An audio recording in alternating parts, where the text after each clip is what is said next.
Peace, fam. Let's get right into what it is we're going to talk about real quick with the burnout root. Then we'll move on into what we're going to talk about, which is the relationship, cultivating relationships that are beneficial for you financially, emotionally, mentally, and spiritually. All right. And then making the decision to remove those who are not attributing something positive to either of those four things that I pointed out. So we're dealing with the burnout root, guys. Burdock root has carbohydrates, protein, fibers. It has a lot of minerals, guys. Calcium, potassium, magnesium, phosphorus, and selenium. It also has the vitamins, B vitamins. It has vitamin C. It has choline, vitamin E, vitamin K. It also has amino acids, aspartic acid, glutamic acid, arginine, proline, lysine.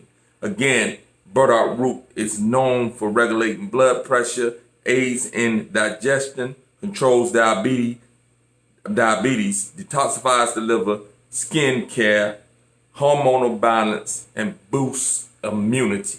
Something that you want to get into your health cabinet, guys, is that burdock root.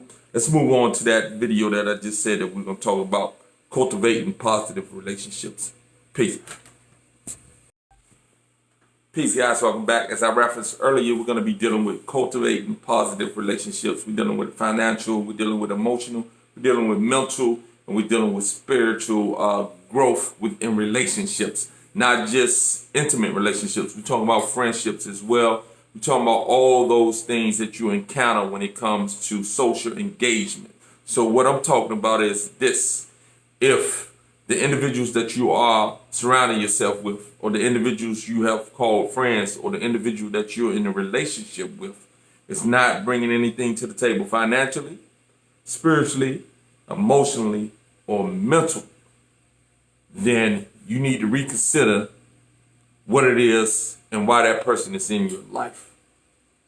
Vice versa. If you're in somebody's life and you're not bringing anything financial, mental, spiritual, emotional, that is positive, that is uplifting, that is elevating, then why are you in that person's life? So we have to take an inventory of what it is that and who it is that we have in our life and what it is that we are trying to accomplish. Many people cannot be on the journey that you're on. I'm on my own unique journey, so I have very few people that will be on the same path that I am. Very, very few, because I'm not tied to anything traditional. I'm not tied to anything that is called national. I'm not tied to anything that is religious. I'm not tied to anything that most of the individuals in this society are tied to. So my growth, my direction, and my path is almost an isolated one, which is cool. I have no issue with that being the case because I know where I'm headed is in the direction. And at the end of the day, I'm going to be able to produce a lot of results, not only for myself, but for those who are aware of what it is that I'm saying and actually can tap into what it is that I'm saying as I try to tap into what it is that I am following. All right. So again, at the end of the day, you have to be willing to examine your relationships. You have to be willing to put things in perspective. Financially, if they're not bringing nothing to the table financially, why are they in your life? Are they in your life because they bring something spiritual? Are they in their life because they bring something emotional? Or are they in your life because they bring something that is mentally pleasing and accessible to you and actually helping you to elevate? If an individual is in your life and they're not touching on any of those components, then why are they in your life? Many of you think that you don't need financial things from others.